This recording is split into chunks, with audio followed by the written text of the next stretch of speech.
नमः। जीवन मिलना भाग्य की बात है, मृत्यु होना समय की बात है, पर मृत्यु के बाद भी लोगों के दिलों में जीवित रहना ये कर्मों की बात है। सब्र कोई कमजोरी नहीं होती, बल्कि ये वह ताकत होती है जो सभी में नहीं होती। मनुष्य अपने विश्वास से निर्मित होता है, जैसा वह विश्वास करता है वह वैसा ही बन जाता है। सब कुछ कॉपी हो सकता है, लेकिन चरित्र और व्यवहार नहीं। अपनी सोच को काबू में रखें, क्योंकि आपकी सोच ही असलियत का रूप लेगी।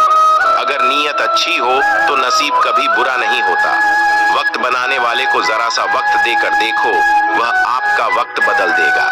बारिश की बूंदें भले ही छोटी हों, लेकिन उनका लगातार बरसना बड़ी नदियों का बहाव बन जाता है। वैसे ही हमारे छोटे छोटे प्रयास भी जिंदगी में बड़ा परिवर्तन ला सकते हैं।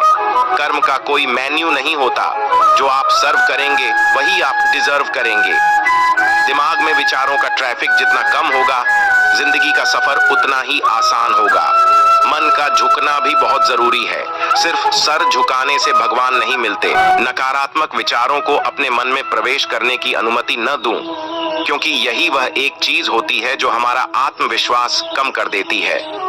कामयाबी कुछ नहीं, बस एक नाकामयाब व्यक्ति के संघर्ष की कहानी होती है। आपके खिलाफ होने वाली बातों को खामोशी से सुन लीजिए। यकीन मानिए, वक्त उन्हें बेहतर जवाब देगा। जिसने अपने को वश में कर लिया है, उसकी जीत को देवता भी हार में नहीं बदल सकते। अगर लोग आपकी अच्छाई को आपकी कमजोरी समझते हैं तो यह उनकी समस्या है। आप आईने हो, आईने बने रहे हो। फिक्र वह करे जिनकी शक्ल खराब है। एक समय में एक काम करो और ऐसा करते समय अपनी पूरी आत्मा उसमें डाल दो। बाकी सब कुछ भूल जाओ। खुद के बारे में न किसी पीर से पूछो, न किसी फकीर से। बस कुछ देर आंखें बंद कर अपने जमीर से पूछो। ये चिंता छोड़ दीजिए कि लोग आपके बारे में क्या सोच रहे हैं। वह तो स्वयं चिंता में डूबे हैं कि आप उनके बारे में क्या सोच रहे हैं। बिना झुके खाली होना लगभग नामुमकिन है। अगर अंदर से अहंकार खाली करना है तो झुकना ही एकमात्र उपाय है। जहां तक दिखाई दे रहा हो वहां तक जाइए। जब आप वहां पहुंचोगे तो आप और आगे देख पाओगे। मन अशांत है तो उसे नियंत्रित करना कठिन है, लेकिन शांत रहकर इसे वश में किया जा सकता है। भरोसा रखें, हम जब कहीं किसी का अच्छा कर रहे होते हैं तब हमारे लिए भी कुछ अच्छा हो रहा होता है। यूं ही नहीं होती हाथ की लकीरों के आगे उंगलियां रगड़ने भी। किस्मत से पहले मेहनत लिखी है। मुसीबत में अगर मदद मांगना तो सोच समझ कर भागना, क्योंकि मुसीबत थोड़ी देर के लिए ही होती है और एहसान जिंदगी भर का। जो बदला जा सके उसे बदलिए, जो बदला न जा सके उसे स्वीकार्य है, और जो स्वीकारा न जा सके उससे दूर हो जाइए। लेकिन खुद को खुश रखिए, वह भी एक बड़ी जिम्मेदारी है। भगवान पर विश्वास बिल्कुल उस बच्चे की तरह करो जिसको हवा में उछाल हो तो वह हंसता है, लेकिन वह यह जानता है कि आप उसे गिरने नहीं दोगे। सेवा सबकी कीजिए, मगर आशा किसी से मत रखिए, क्योंकि सेवा का सही मूल्य भगवान ही दे सकता है। इंसान में नीयत साफ हो तो एक लोटा जल भी कबूल है, वरना दिखावे के छप्पन भोग भी फिजूल है। धूप में तो कांच के टुकड़े भी चमकने लगते हैं। जिंदगी में आप कितनी बार हारे ये कोई मायने नहीं रखता, क्योंकि आप जीतने के लिए पैदा हुए हैं। जिंदगी में कठिनाइयां आए तो उदास ना होना, क्योंकि कठिन रोल अच्छे अभिनेता को ही दिए जाते हैं। वहां बैठकर रोना बहुत सुकून देता है, जहां कृष्ण के सिवाय कोई और सुनने वाला ना हो। जितना इंतजार वह आपसे करवा रहा है, समय आने पर वह इतना देगा कि संभाल नहीं पाओगे। श्री कृष्ण कहते हैं, अगर आप अपने मन को अपने वश में नहीं करेंगे तो वह आपके दुश्मन की तरह काम करना शुरू कर देगा। निर्माण केवल पहले से बनी चीजों का नया रूप है। कोशिश की जाए, अगर सफलता चाहिए तो कभी वक्त और हालात पर रोना नहीं। मंजिल दूर ही सही, पर घबराना मत, क्योंकि नदी कभी ये नहीं पूछती कि समंदर अभी कितना दूर है। गिरते रहो, भटकते रहो, सीखते रहो, लेकिन कभी हार मत मान। जब लोग आपकी नकल करने लगे तो समझ लेना जिंदगी में सफल हो रहे। अगर एक हारा हुआ इंसान हारने के बाद भी मुस्कुरा दे तो जीतने वाला भी जीत की खुशी खो देता है। यह मुस्कान की ताकत। अगर आपको हर बार अलग अलग तरह के कामों में सफलता मिली है तो इसका अर्थ है आपने कभी कुछ नया ट्राई नहीं किया। किसी काम को करो तो लगन से करो, नहीं तो बिल्कुल मत करो। एक पिता अपने पुत्र के क्रोध से अत्यंत विचलित रहा करता था। वह देखता था कि उसका बेटा बाकी सब चीजों में बहुत अच्छा है, बहुत आज्ञाकारी है, बहुत मधुर भाषी है, लेकिन उसे क्रोध बहुत आता है और यदि उसे किसी बात पर क्रोध आ जाए तो फिर वह किसी को भी भला बुरा कहने में संकोच नहीं रखता था। पिता ने अपने पुत्र को समझाने का एक तरीका ढूंढा। उसने अपने पुत्र को एक सुबह अपने पास बुलाया और उसे कुछ कील से भरा हुआ एक डब्बा दिया। डब्बा देते हुए अपने पुत्र से इतना पूछा, बेटा तू मेरी छोटी सी बात मानोगे? पुत्र ने कहा, जरूर मानेंगे। क्या चाहते हैं आप? उसने अपने बेटे को कहा, तुम्हें जब भी क्रोध आए तो क्रोध पर काबू करने की कोशिश करो, लेकिन यदि फिर भी क्रोध करते हो तो एक कील दीवार में ठोक देना। तुम्हें दिन में जितनी बार गुस्सा आए उतनी बार इसी तरह का। लड़के ने हाँ भर दी। पहले दिन लड़के को बहुत क्रोध आया। उसने दीवार में एक ही दिन में लगभग 20 के आसपास कील ठोक दी, लेकिन आगे आने वाले दिनों में दीवार पर लगने वाली कील की संख्या घटने लगी। एक दिन ऐसा भी आ गया जब उस दीवार में एक भी कील ठोकने की जरूरत नहीं पड़ी, क्योंकि लड़के ने समझ लिया था कि कील ठोकने से आसान है क्रोध को रोक लेना। जब यह स्थिति 2-4 दिन बनी रही तो उसने अपने पिता से जाकर इस बात को कहा। अब उसे दीवार में कील ठोकने की जरूरत नहीं पड़ती है।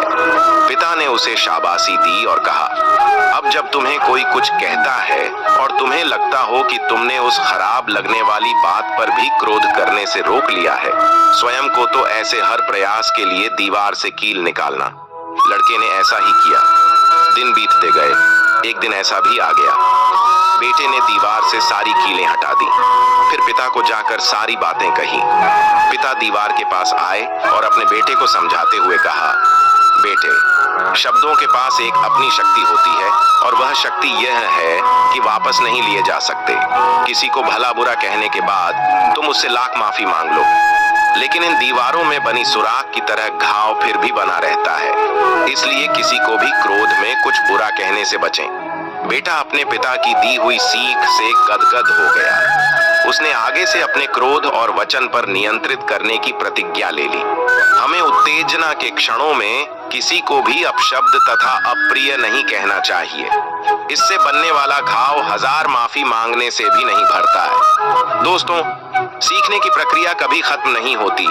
आदमी जीवन सीखता रहता है, कुछ अपने अनुभवों से, कुछ दूसरों को देख तथा किताबों को पढ़कर मुझे पूरा विश्वास है। इस कहानी के माध्यम से आप जरूर कुछ सीखेंगे। अपने अंदर छोटी छोटी कमियों को सुधार लीजिए, क्योंकि एक छोटा सा छेद ही समुद्री जहाज के डुबाने का कारण बन जाता है। लोग कहते हैं कि खुश रहो, लेकिन मजाल है कि खुश रहने दे। लॉटरी सिर्फ पैसों से ही नहीं लगती जनाब।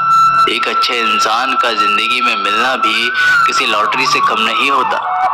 कभी कभी अपने ही अपनों का ऐसा तमाशा बनाते हैं कि वो अपना कहलाने के लायक नहीं रहते। सोच भले ही नहीं रखो, लेकिन संस्कार पुराने ही अच्छे हैं। जिंदगी जब कठिन समय में नाच नचा जाती है तो ढोलक बजाने वाले अपनी जान पहचान वाले ही होते हैं। घोड़ा प्रथम वही आता है जिसका सवार अच्छा हो, और उसी तरह परिवार वही आगे बढ़ता है जहां मुखिया समझदार हो। जिंदगी में धोखा मिले तो उदास ना हुआ करो, बल्कि शुक्र मनाओ कि किसी दोगले इंसान से पीछा छूटा। परिवर्तन से मत डरो। अगर कुछ अच्छा खो सकते हो तो आप उससे भी अच्छा हासिल कर सकते हो। जो तुम्हें चाहेगा वो तुमसे कुछ नहीं चाहेगा, यही अटूट सत्य है। करने दो जो आपकी बुराई करते हैं। एक छोटी छोटी हरकतें छोटे लोग ही करते हैं। अगर आपके कुछ अपनों ने आपका साथ छोड़ दिया है तो समझ लीजिए आपसे उनका मतलब निकल गया है। आजकल तो जितना सीधा और शांत होता है वो उतना ही खतरनाक होता है।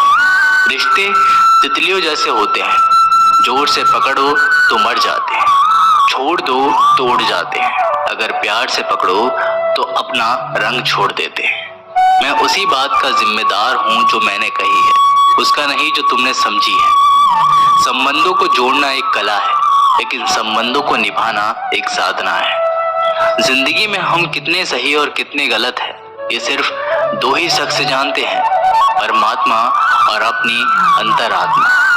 हासिल कर लीजिए या गवा दीजिए, मगर अपने स्वार्थ के लिए किसी का इस्तेमाल मत कीजिए। दुनिया में माता पिता ही ऐसे इंसान होते हैं जो चाहते हैं मेरे बच्चे मुझसे ज्यादा कामयाब हो। मतलबी दुनिया के लिए कोई रिश्ता मायने नहीं रखता जो धोखा खाने और दुख मिलने के बाद भी गलत रास्ते पर नहीं जाता है और ईमानदारी से अपना कार्य करता रहता है। ऐसा इंसान ईश्वर को सबसे प्रिय होता है। अंत में ऐसे इंसान की जीत निश्चित ही होती है। जो हमें समझ नहीं सका उसे हक है कि वो हमें बुरा ही समझे।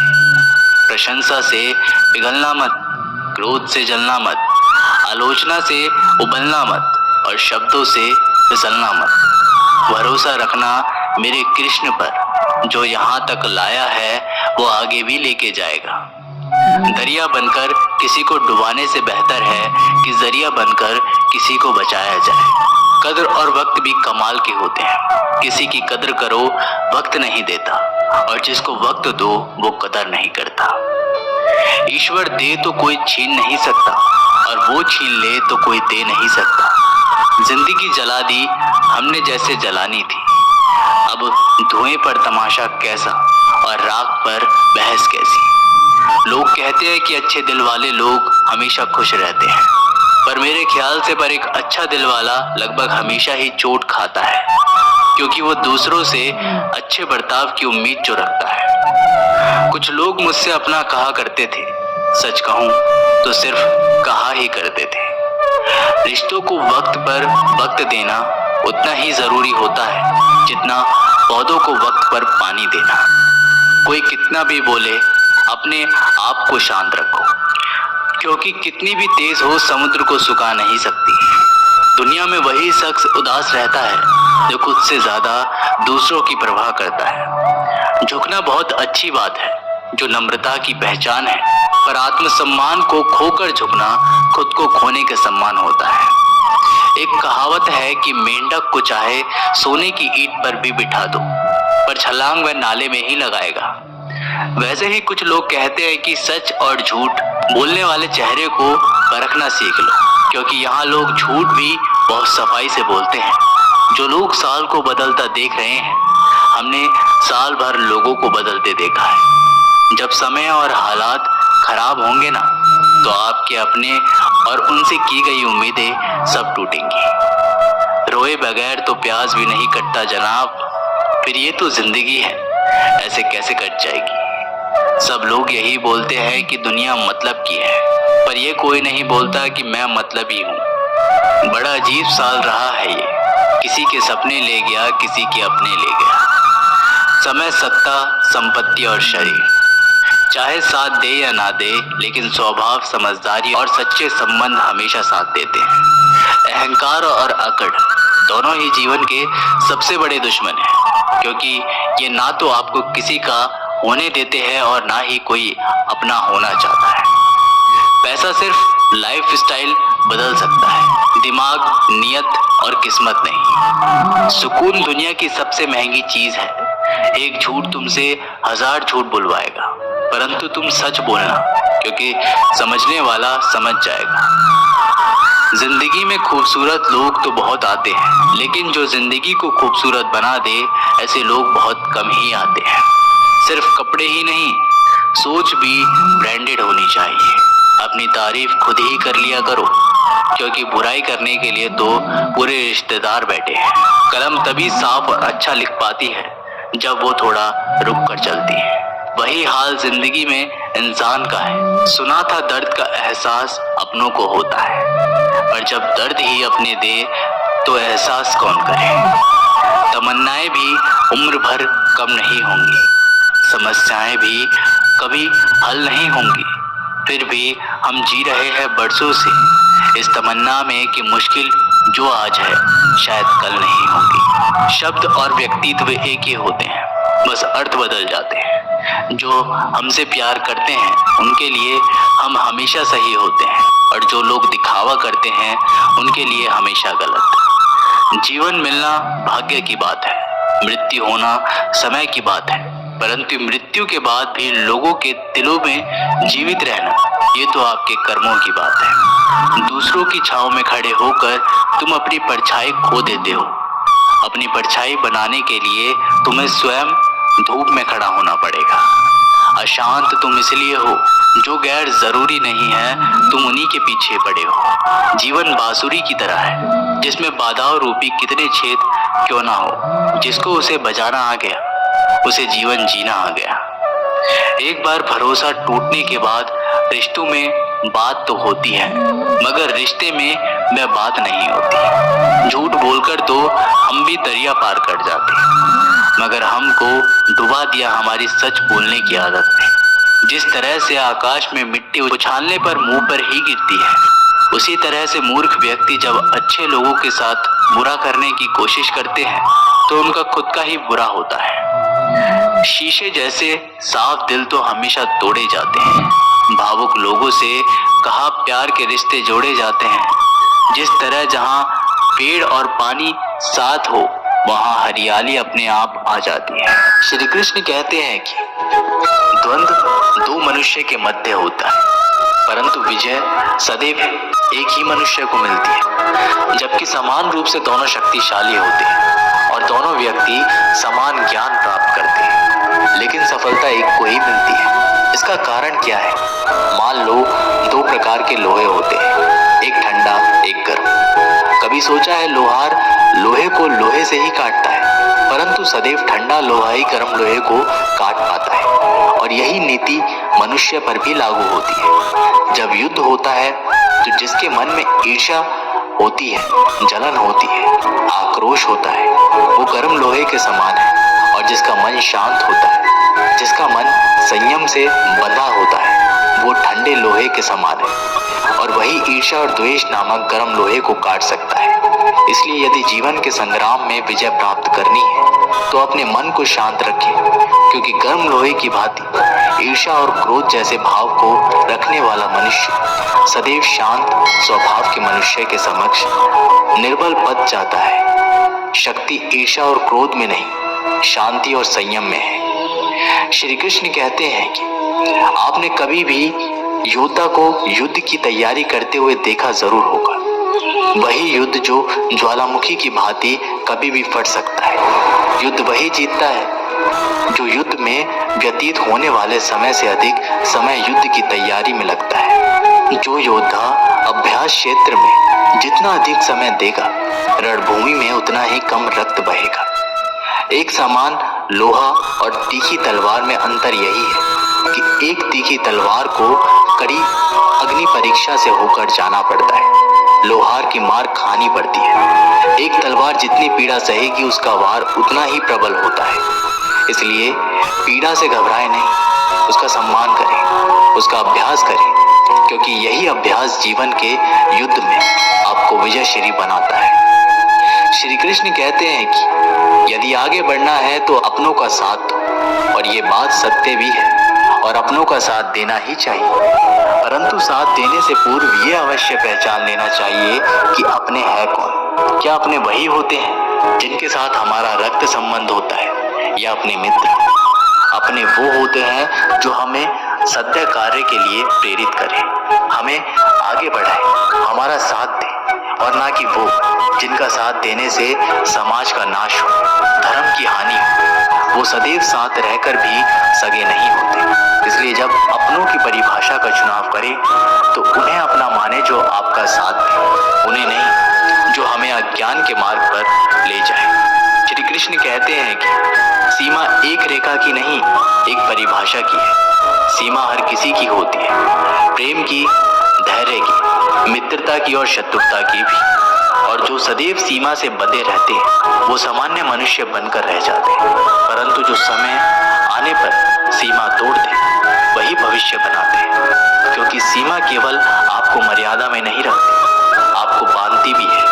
अभी आप पर, मुझ पर, हम सब पर निर्भर करता है कि हम ये जाने कौन सी सीमाएं हमें बांधती है और कौन सी सीमाएं शक्ति के नए मार्ग के समक्ष आती है। इसलिए सीमाएं जो कर सकते हो उससे अधिक करने का प्रयत्न करो, तभी नई सीमाएं बना पाओगे। श्री कृष्ण कहते हैं कि जब मेघ छाते हैं तो क्या होता है? अंधकार छाता है।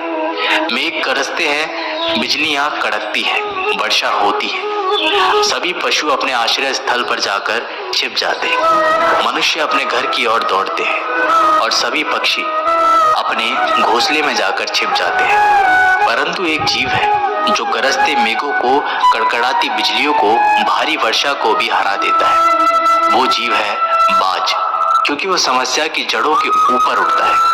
वो गरजते मेघों से, कड़कड़ाती बिजली से, भारी वर्षा से, इनमें यही अंतर है, हारने वालों में और जीतने वालों में। ये युद्ध हार और जीत का नहीं, समस्या और सोच का है।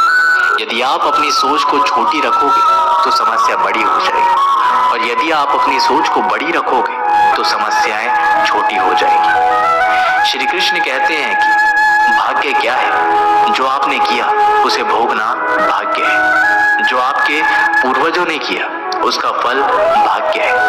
नहीं, भाग्य वो है जो आपने की, क्योंकि हर मनुष्य को अपने कर्मों का फल भुगतना ही होता है। इसलिए यदि जीवन में कुछ भी करें तो उस पर अपनी दृष्टि अवश्य रखें, क्योंकि आपके एक कर्म का फल आपका भविष्य बदल सकता है। हम वही बनते हैं जो हम चुनते हैं, क्योंकि वही हमारा भाग्य है। श्री कृष्ण कहते हैं कि मनुष्य सुंदरता से आकर्षित होता है, उससे प्रेम करता है। ऐसे ही होता है ना? क्या आप ऐसा नहीं करते हैं? तो सुंदर और असुंदर की परिभाषा क्या है? एक आकर्षण और विकर्षण का कारण क्या है? कभी सोचा है? कभी सोचा है कि जिससे आप प्रेम करते हैं, जिसके प्रति आप आकर्षित होते हैं, अचानक से उसके लिए मन में वितृष्णा आ जाती है और इसके प्रति घृणा होती है। उसके लिए एकाएक अपने मन में प्रेम उमड़ आता है, और इसका सबसे बड़ा कारण है दृष्टिकोण। क्योंकि सुंदरता आपके मन में होती है, आपकी सोच में होती है, आपके दृष्टिकोण में होती है। इसलिए किसी को कीचड़ में खिला हुआ कमल सुंदर लगता है, और किसी को निर्मल चंद्रमा में भी कलंक का धब्बा दिख जाता है। यदि आपको सुंदर अनुभव करना है, हर पल आनंद में रहना है, तो अपने दृष्टिकोण को सुंदर बनाएं, और अपने आप सब कुछ सुंदर बन जाएगा। श्री कृष्ण कहते हैं, स्वर्ण, सज्जन पुरुष और परोपकारी मनुष्य की गति एक समान होती है। यदि स्वर्ण टूट जाए तो उसे गर्म करके फिर से जोड़ा जा सकता है। ठीक उसी प्रकार मतभेद होने के पश्चात भी एक सज्जन पुरुष और महान पुरुष फिर से मित्र बन जाते हैं। परंतु दुष्ट माटी से बने लोग उस पके हुए मटके के समान होते हैं, जिनमें यदि एक बार दरार आ जाए तो वो स्वयं ही स्वयं का सर्वनाश कर लेते हैं। इसलिए मित्रता केवल सज्जनों से ही करो, ताकि मतभेद ना हो। ऐसे ही जीवन बदलने वाली वीडियोस के लिए हमारे चैनल को सब्सक्राइब